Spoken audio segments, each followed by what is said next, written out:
Well, you needn't be afraid. That's not an economics lecture, so don't hurry out of the room. You can remain here. Fine. In contrast, in stark contrast to today's wonderful weather, it was a lousy weather approximately 7 years ago when in November 2008, this remarkable lady visited the London School of Economics. It was windy, it was cold, a typical November day in London. And whom did she address? She addressed not Mr. Stocker, who is no person, but the top brass in economics, in financial economics. This is the London School of Economics. It is similar to Cambridge, to Oxford, to Princeton and all this. So there you see the real guys. Listen to the real guys. And this smart old lady, at a time when the eye of the storm of the financial crisis was right over the city of London, asked just one question. If the storm is that big, how come, dear professors, that no one has seen it coming? And the response was complete silence. You know, professors always like talking, not listening to, but talking. But the response was complete silence. You could have heard a penny drop. Once, approximately some weeks later, once these smart guys have recovered their composure, they tried to write a letter to the Queen to explain what happened, but by then it was too late. Now we are almost 7 years into the crisis, and many economists fail to ask the question, are we aware of the problems that we have in economics, in our own science? Is the crises that we had, the financial and the economic crisis, maybe a crisis of economics itself? So what has changed? I see many young people, some of whom might have taken the wrong decision to study economics. And most of them might be utterly frustrated to see that almost nothing has changed in economics teaching. The curricula are basically the same. There might be small amendments, but the frustration, understandingly, is very high on the part of the students.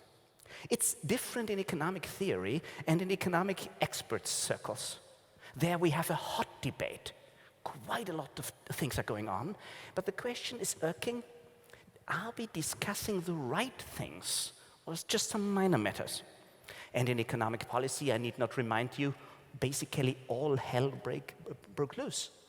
We had unprecedented measures, in particular in monetary economics. The balance sheets of the central banks ballooned. Everywhere's liquidity. I see you swimming in liquidity, different form of liquidity, but anyway. So still, if you look at the United States, we see there the weakest recovery on record. Given the enormous input on the part of the policy makers, there is a very weak recovery. And the situation in Europe is even worse, I need not remind you. The output, all but we produce, is still lower than it was prior to the crisis. So, first thing is, we had a huge crisis that caught most economists. There were some exceptions, but exceptions always prove the rule, you know. Most economists were completely caught off guard by this huge crisis that basically for them came out of the blue. The period prior to the crisis is still called in expert circles the Great Moderation. The opposite is true, because in these nice times, where everything seemed to be so fine and nice and well working, the storm gathered pace. Yes, you could at least credit economists with having avoided a complete crash. But then, do we know the costs of all these policies? I guess something is wrong in economics, and my message to you is it could be that is not even known by the profession itself, that something is wrong with them. That's a problem that you can encounter quite often. You get to know someone and you say, well, that something is wrong with the guy. Instead, it's something wrong with you. Anyway, but that's quite normal. What do economics textbooks say? I make it short and painless. So I pick just one or two issues. They focus on the power of competition. But interestingly enough, they fail to explain what competition really is. I'm absolutely sure that you are in a much better position to explain what competition is. It's basically very simple. You see, I, Ferry Stocker, is good. I am good, but that's not sufficient because you are better. And so I am driven out of business. Even if you are good, if someone is better, you are driven out of business. So to explain competition in straightforward terms, it means nothing but the better is the enemy of the good. But this means that if we are exposed to competition, we are constantly exposed to the threat of going bankrupt. And this is what keeps us on our toes. If we know this threat, we are forewarned and thereby forewarned. That is not being taught in economics. In macroeconomics, what many students remember is counter-cyclical policies, taming the business cycle. Gordon Brown was an economist, then Prime Minister of Great Britain, was an economist by training, and many other professional economists were of the firm opinion then that what we had achieved as economists, as the economics profession, was nothing but the taming of the business cycle. We can relegate the business cycle to the past. That's no longer for the future. We have solved this problem. And then we had this huge crisis. So, what's not said, I already said it, what competition really is. And what's not recognized is that what we call stabilization policy could be the opposite, could in fact cause enormous troubles. I'll try to explain why. It could be that if you believe you are somehow insured, that you take more and more risks, that you get lazy, that you care less, and the sum of this carelessness creates a problem.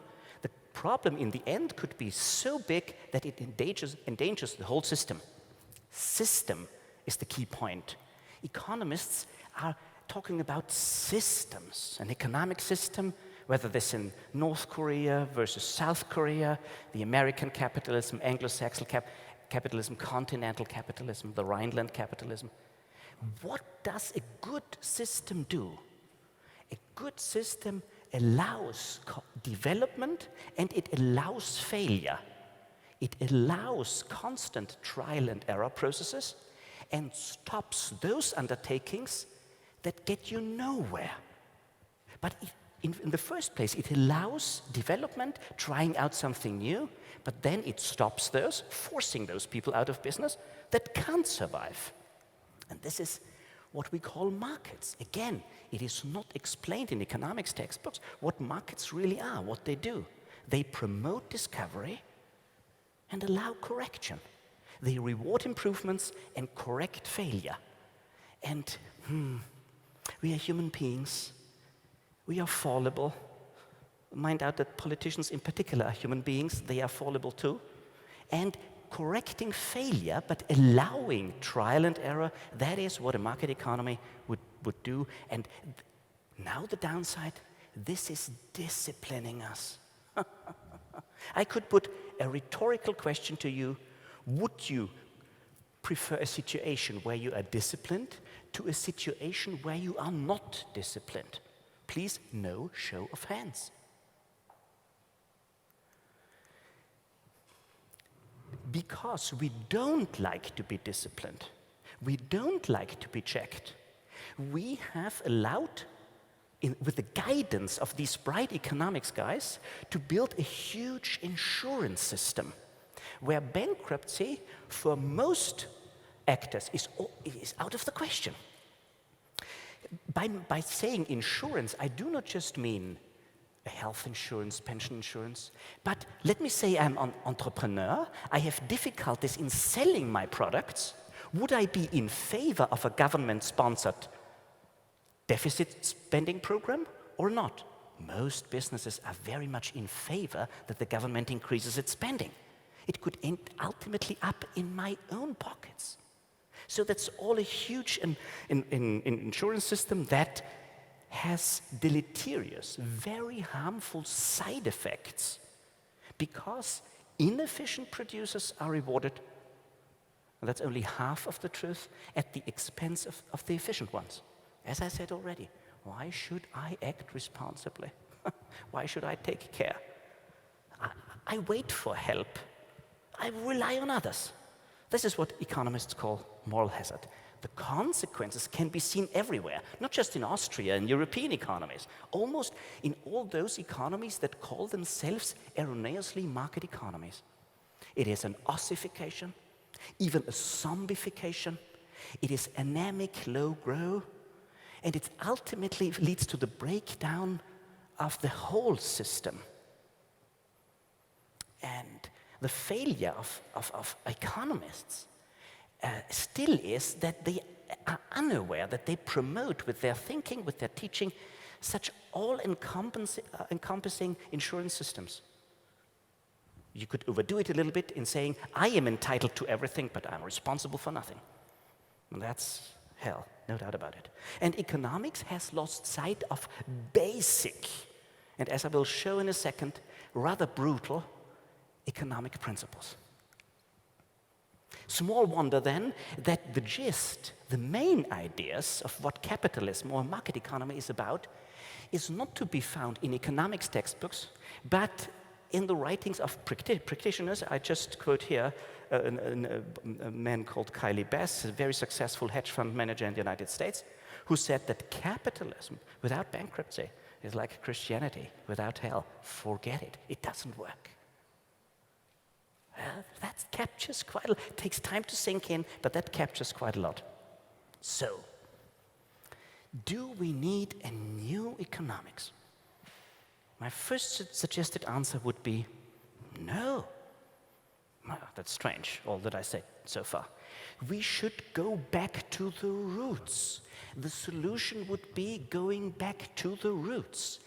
You should try to discover old, unchanged, and unbreakable economic principles and rules and laws. What are they? It would take me much too long to explain them now. I'll give you a short example a little later. That would be the task, to go back to the roots. I give you an example.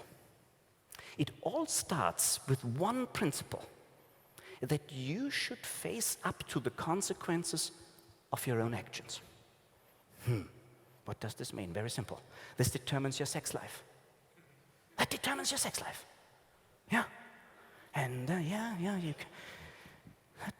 does this sink in? You could get a call from a nice girl. Hi, do you remember we met 6 months ago? Do you have time for a coffee? Oh.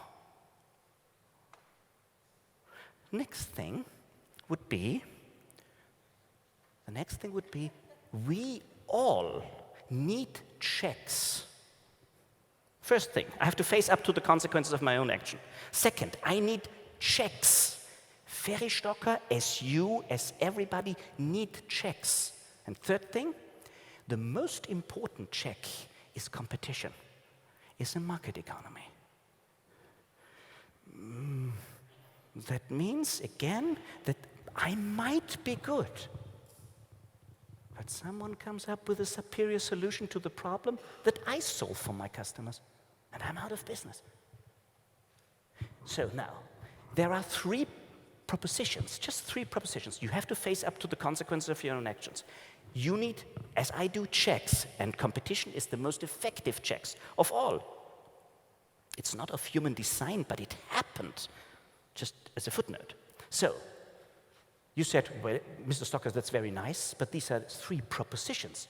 Supply the proof. Well, I would retort, come on, in this short time span, I can't supply the proof, but I will try nevertheless. So, wouldn't it be nice if someone could pay for tonight's dinner? Wouldn't it have been nicer to be invited to the coffee and the mineral water? Wouldn't it be nice that someone pays for my car, for my children? Wouldn't that be nice? But if someone else has to pay for the consequences of my actions, you surely do not need a PhD in quantitative finance from Oxford to come to the conclusion that this doesn't add up. Second, if I say to you, you have the choice between being checked and being not checked, You have a budget. He's responsible for a particular budget, but he is not being checked what he spends his money on. Would he prefer this situation to a situation where he is being checked? Of course. And what is checking us is competition. Interestingly enough, few people knew, and this is what I mean by old principles, only few people know that Charles Darwin got his insights from economics. The survival of the fittest is an idea that originated in the social sciences, in the classical economics school in Great Britain. Fascinating. And these are not nice thoughts, yeah? No doubt about it. So we always try to circumvent them somehow. If only someone could pay for my dinner. So again, the question, do we need a new economics? The next answer would be the opposite. Come on, a crazy economist standing in front of you. On the one hand, on the other hand. First no, then yes, crazy person. Yes, we need a new economics, in that if this is a proper science, economics should enlighten, should clarify, should not obfuscate. And that means, first and foremost, being and teaching straight thinking and plain talking. Economics has for centuries been accused to be a dismal science. Some critics have even gone so far as to say, it's just dismal, it's not a science. Yeah? And the point is, if economists do not become aware of the treasures, the enormous treasures that they hide beneath highly complicated, abstract language and models, they are doomed in the future. And therefore, economics has to change. The solution is going back to the roots, digging up these old principles. I told you just one, two, or three, or just one principle of competition, what it means and what it leads to. And these pure, old, and good and unbreakable economic principles must be rediscovered. We might find many of them off-putting, I understand, I agree. But we are still searching for a superior alternative. That might be the task of this generation and the next generation. So it is your task in part to rejuvenate economics, in that you look first at the tradition of economics, at the principles, at the truth that this wonderful science really has to supply. Thank you so much.